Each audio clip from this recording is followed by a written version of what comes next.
Hello dear students, welcome back to the channel and those who have not subscribed my channel yet, please do like, share and subscribe my channel. और today I am here with the topic determinants and factors of demand. मैंने last videos में आपको demand पढ़ा दिया है, individual demand curve, individual demand schedule, market demand curve, market demand schedule, ये सारे topics हमने कवर कर लिए हैं. Today I am here with the topic determinants or factors affecting demand. अब factors affecting demand क्या है? ऐसे factors जो demand को affect करते हैं. कैसे affect कर सकते हैं? अब अगर हमारे पास price है वो भी demand को affect करती है, इनकम है वो भी हमें डिमांड को इफेक्ट करती है, हमारे डिमांड डिपेंड करती है हमारे पास इनकम कितनी है, डिमांड डिपेंड करती है प्राइस किसी कमोडिटी की कितनी है. तो कुछ ऐसे फैक्टर्स हैं जो डिमांड पर डायरेक्टली या इनडायरेक्टली इम्पैक्ट डालते हैं. ठीक है, आज हम वही पढ़ने वाले हैं. इनमें से कुछ फैक्टर्स ऐसे हैं जो इंडिविजुअल डिमांड और मार्केट डिमांड दोनों के लिए अप्लाई होते हैं, और कुछ ऐसे फैक्टर्स हैं जो सिर्फ मार्केट डिमांड के लिए अप्लाई होते हैं. जैसे ही हम टॉपिक पढ़ेंगे I will clear to you. So let's get started. हमारे पास determinants of factor affecting demand. इसमें नंबर 1 प्राइस. अब जो प्राइस है, प्राइस और डिमांड का क्या लेना देना है, इनके बीच में रिलेशनशिप क्या है. देखिए, अगर किसी कमोडिटी की प्राइस जो है एग्जिस्ट कर रही है वो तो ठीक है, चल रहा है, लेकिन अगर उसकी कमोडिटी की प्राइस थोड़ी सी डाउन हो जाती है तो हमारी डिमांड जो है वो रेज हो जाएगी. और अगर वही उसी कमोडिटी की प्राइस जो है वो बढ़ जाती है तो डिमांड जो है वो कम हो जाएगी. तो मीन्स कि डिमांड और प्राइस का इनवर्स रिलेशनशिप है. ठीक है ना. अगर एक चीज़ बढ़ेगी, सपोज प्राइस बढ़ जाएगी, तो हमारे पास उस कमोडिटी की डिमांड कम हो जाएगी, और अगर हमारे पास प्राइस कम हो जाएगी तो डिमांड बढ़ जाएगी. तो हो गया ना इनवर्स रिलेशनशिप. ठीक है, ये आप याद रखें कि प्राइस और डिमांड का हमेशा से इनवर्स रिलेशनशिप रहता है. ठीक है. So number 2 is price of related goods. अब रिलेटेड गुड्स क्या है? What are related goods? Related goods होते हैं substitute goods as well as complementary goods. What are supplementary goods? Substitute goods. And what are complementary goods? जो substitute goods होते हैं, substitute goods वो होते हैं जो हम एक ही जगह पर दूसरे को यूज कर सकते हैं. अगर एक हमारे पास अवेलेबल नहीं है, या फिर ड्यू टू वन और अनदर रीजन हम एक को नहीं परचेज कर पा रहे हैं, तो वो दूसरा ऑप्शन जिसको हम उसकी जगह पर यूज कर लेते हैं, दोज आर सब्स्टिट्यूट गुड्स. अब सब्स्टिट्यूट गुड्स एग्जांपल मैं दे देती हूँ. जैसे कि अगर कोई बंदा टी का हैबिचुअल है तो टी की प्राइस बढ़ जाती है, और उसकी जगह अब उसको टी अफोर्ड नहीं कर पा रहा है क्योंकि उसको दिन में बहुत सारी टी पीनी होती है. तो अगर अफोर्ड नहीं कर पा रहा है तो उसकी जगह पर उसको हम क्या जूस देंगे, क्या उसको पानी देंगे? नहीं. हम वो उसकी जो डिज़ायर है वो उसको कंप्लीट नहीं करेगा, वो डिज़ायर उसके फुलफिल नहीं होगा उस पानी या जूस से. तो हम उसको क्या देंगे? हम उसको कॉफ़ी दे सकते हैं, है ना.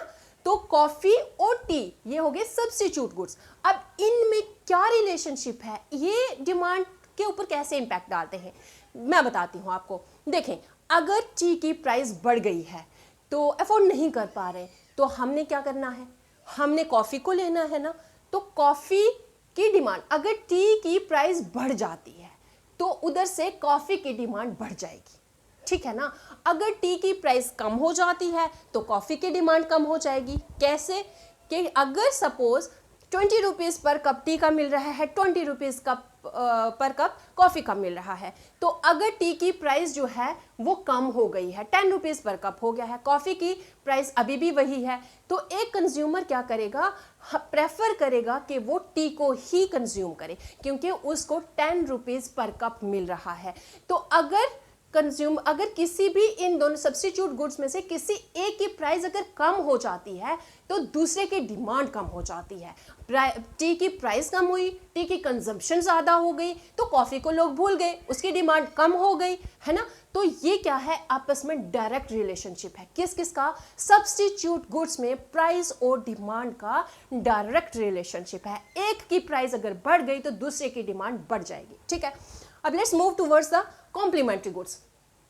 कॉम्प्लीमेंट्री गुड्स कौन से होते हैं? कॉम्प्लीमेंट्री गुड्स वो गुड्स होते हैं जिसमें हम एक का अगर यूज़ करते हैं उसके लिए दूसरे का होना बहुत ज़रूरी है, उसके बिना हम एक चीज़ को यूज़ नहीं कर सकते हैं। मैं आपको एग्जांपल देती हूँ, जैसे हमारे पास कार है, कार में अगर पेट्रोल अवेलेबल नहीं है तो हम उसको कैसे यूज़ करेंगे? क्या उसको पानी डाल के यूज़ करेंगे? नहीं। क्या उसमें कोई और लिक्विड पड़ेगा? नहीं, उसमें डीजल या पेट्रोल ही चाहिए होता है। तो हम क्या करेंगे, हमारे पास अगर कोई पेट्रोल का कार है, उसको पेट्रोल ही चाहिए होगा, तो अगर पेट्रोल की प्राइस बढ़ चुकी है तो हमारे पास जो समझदार लोग होंगे वो क्या करेंगे, वो उस टाइम पे कार की परचेज को कम कर देंगे। क्यों? क्योंकि उनको पता है कि पेट्रोल की प्राइस बहुत रेस हो चुकी है, हमारे लिए अफोर्डेबल नहीं है, तो वो उस टाइम पीरियड के लिए कार की परचेज करना कम कर देंगे। तो क्या हो गया, कॉम्प्लीमेंट्री गुड्स में क्या रिलेशनशिप है? हमारे पास इनवर्स रिलेशनशिप है। कैसे?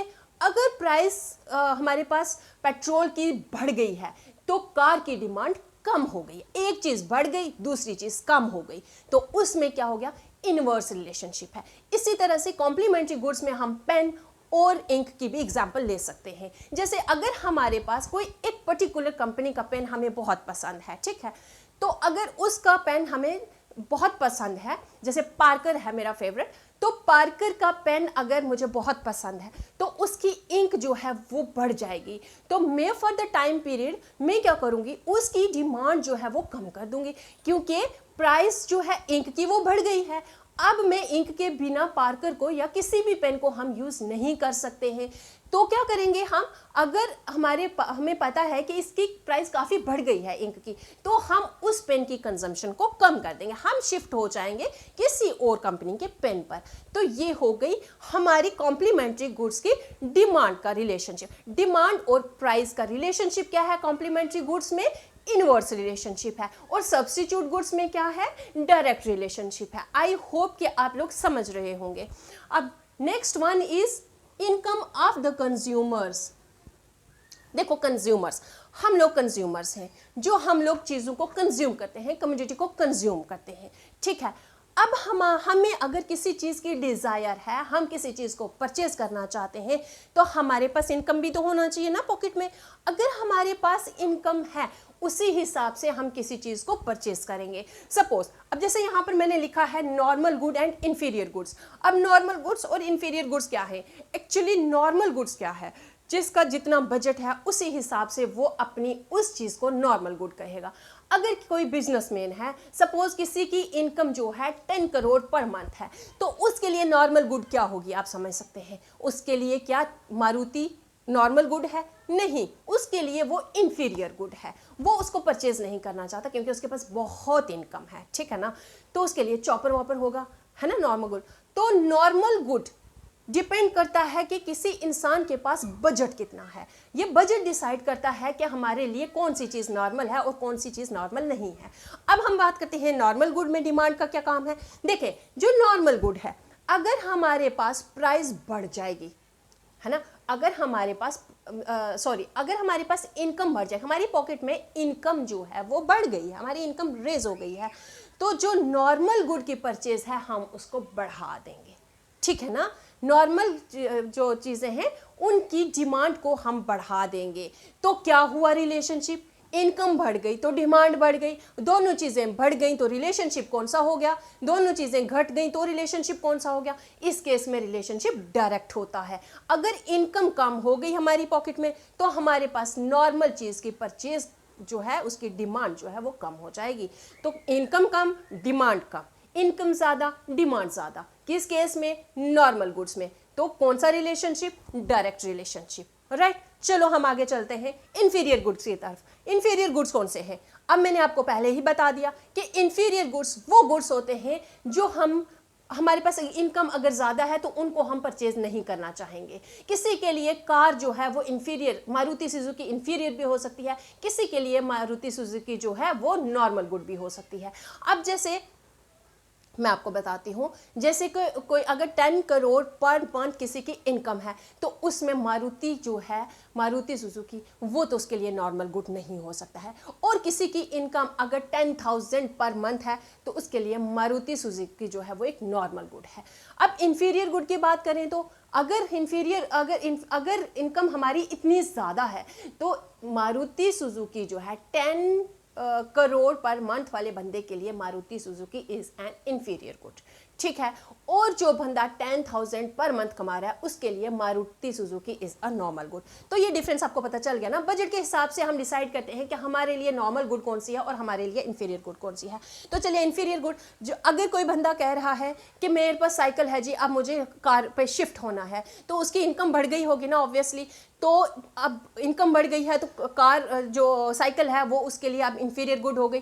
तो अगर इनकम बढ़ जाती है तो इंफीरियर गुड्स की डिमांड भी कम हो जाती है, लोग जो है नॉर्मल गुड्स पे शिफ्ट हो जाते हैं, ठीक है।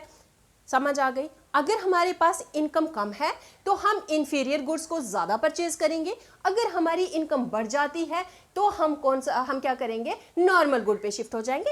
इंफीरियर गुड की जो परचेज है वो हम कम कर देंगे, उसकी डिमांड कम हो जाएगी। तो इसमें ये इनवर्स रिलेशनशिप है, ठीक है। अगर इनकम हमारे पास कम है तो हम इंफीरियर गुड की डिमांड ज़्यादा करेंगे, अगर हमारे पास इनकम ज़्यादा है तो इंफीरियर गुड की डिमांड कम करेंगे। तो हो गया ना इनवर्स रिलेशनशिप। तो ये हो गया डिमांड के साथ रिलेशनशिप, किसका, इनकम ऑफ द कंज्यूमर। अब अगर इनकम कैसी है उस हिसाब से हमारी डिमांड भी जो है वो डिसाइड करते हैं हम लोग। तो ये हो गया इनकम और डिमांड का रिलेशनशिप या फिर impact of income on the demand. चलिए नेक्स्ट, टेस्ट एंड प्रेफरेंसेस। अब क्या है टेस्ट एंड प्रेफरेंसेस? देखिए हर बंदे का टेस्ट अपना अपना होता है, अलग अलग होता है। लेकिन अब जैसे कि बहुत सारे लोग अगर हैं उनका टेस्ट अगर मैच कर रहा है, बहुत सारे लोगों का टेस्ट जो है वो अगर मैच कर रहा है तो उसकी डिमांड बढ़ जाएगी, ठीक है ना। टेस्ट के हिसाब से हम अपनी डिमांड को बढ़ा देते हैं।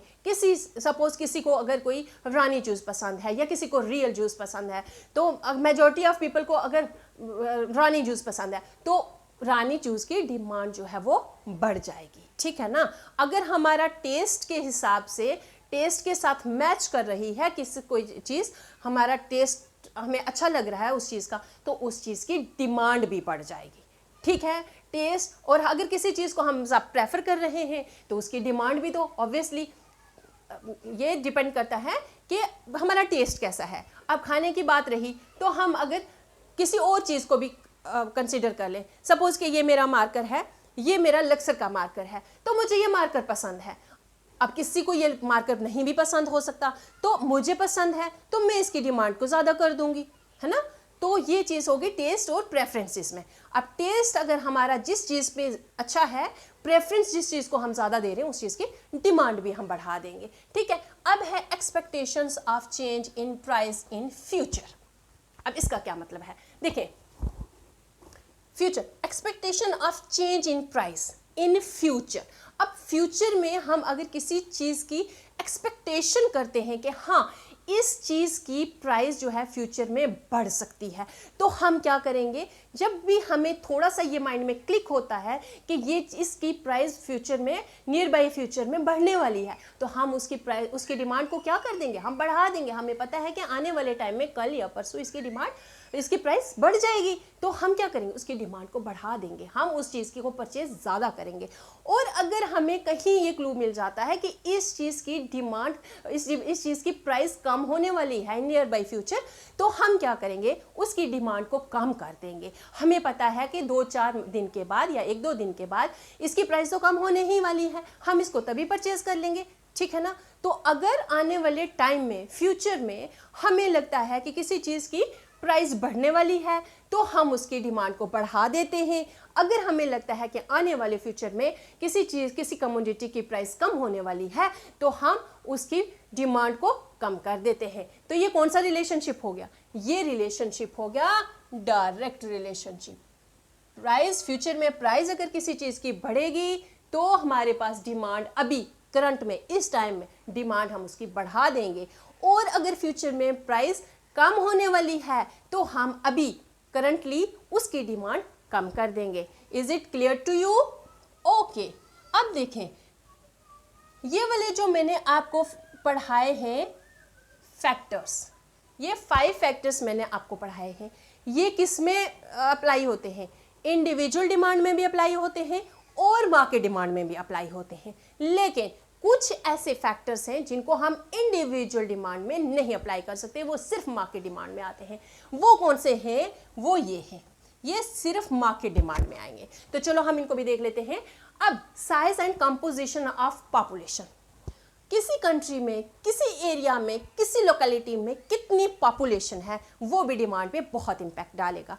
अगर किसी एरिया की, किसी लोकेलिटी की या किसी कंट्री की पॉपुलेशन ज़्यादा है, जैसे कि हम इंडिया में सबसे ज़्यादा पॉपुलेशन वाली कंट्री में रह रहे हैं, हमारे जितनी पॉपुलेशन किसी भी कंट्री में नहीं है वर्ल्ड में, ठीक है ना, तो हमारे यहाँ तो डिमांड तो अच्छी चलेगी। आप कुछ भी बनाएंगे तो डिमांड तो होगी, क्योंकि पॉपुलेशन ज़्यादा है, लोग ज़्यादा है। तो अगर पॉपुलेशन ज़्यादा है तो डिमांड भी ज़्यादा है, ठीक है ना। पॉपुलेशन ज़्यादा है तो डिमांड भी ज़्यादा होगी किसी भी कम्युनिटी की। तो ये हो गया direct relationship between population and demand of the community. अब चले नेक्स्ट, सीजन एंड वेदर। अब देखें, सीजन बदलते रहते हैं, चेंज होते रहते हैं, उसी हिसाब से हमारी प्रेफरेंस, हमारी चॉइसेस भी बदलती रहती हैं। अब किसी सीज़न में, जैसे गर्मियों के सीज़न में हमें आइसक्रीम बहुत पसंद होती है, हम जूस की कंजम्पशन बहुत ज़्यादा करते हैं, हम कॉटन क्लॉथ की कंजम्पशन बहुत ज़्यादा करते हैं। तो ये सीज़न, अब विंटर आएंगी तो हम कॉटन क्लॉथ को पैक कर देंगे, हम जो है वुलन क्लॉथ को, फर क्लॉथ को निकाल देंगे, और हमें इसमें विंटर में हमारी जो आइसक्रीम की डिमांड होगी वो कम हो जाएगी, जूसेस की डिमांड तो ज़रा कम हो जाएगी, ठीक है, टी और कॉफ़ी की जो डिमांड है वो बढ़ जाएगी। तो ये डिमांड जो है ये सीज़न पे भी डिपेंड होती है, कौन सा सीज़न चल रहा है, कैसा सीज़न चल रहा है, और उसी हिसाब से डिमांड भी चेंज हो जाएगी, ठीक है। तो इसमें अगर सीज़न कोई आ गया है, समर सीज़न है, तो उसमें उसी सीज़न के रिलेटेड जो प्रोडक्ट है उनकी डिमांड बढ़ जाएगी। तो इसमें भी क्या हो गया, डायरेक्ट रिलेशनशिप। चलिए next one is distribution of income. अब देखें, अगर किसी कंट्री में, किसी स्टेट में, किसी लोकेलिटी में, किसी एरिया में जो इनकम है उसकी डिस्ट्रीब्यूशन अगर इक्वल है, लोगों में जो गैप है, इनकम गैप कह सकते हैं, वो जो कम है अगर, तो डिमांड जो है वो ज़्यादा होगी। कैसे ज़्यादा होगी, उनका स्टैंडर्ड ऑफ लिविंग जो है वो एक जैसा होगा, ऑलमोस्ट एक जैसा होगा। अगर इनकम जो है उनकी, उसकी डिस्ट्रीब्यूशन सेम है तो लिविंग ऑफ स्टैंडर्ड भी लोगों का मैच करेगा तो डिमांड भी बढ़ेगी, ठीक है। अगर हमारी इनकम डिस्ट्रीब्यूशन जो है वो अनइक्वल है, कोई बहुत रिच है, कोई बहुत पुअर है, तो उसमें क्या होगा, डिमांड जो होती है, कोई बंदा, अब जो बहुत रिच हैं वो क्या करेंगे, उनकी चॉइसेस डिफरेंट होंगी, उनकी डिमांड डिफरेंट होंगी। अब जो पुअर हैं उनके लिए डिमांड का अलग होगी।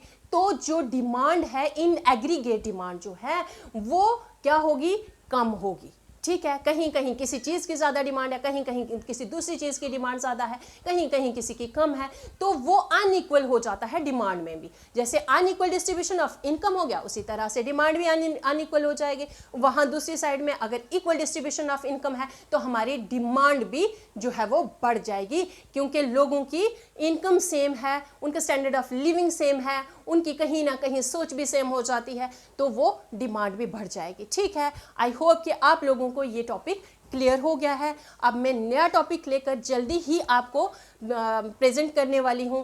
तब तक अगर आपको कुछ भी मेरे से पूछना है तो आप कमेंट बॉक्स में पूछ सकते हैं, और please do support me, do like, share and subscribe my channel. और तब तक के लिए keep watching and stay tuned.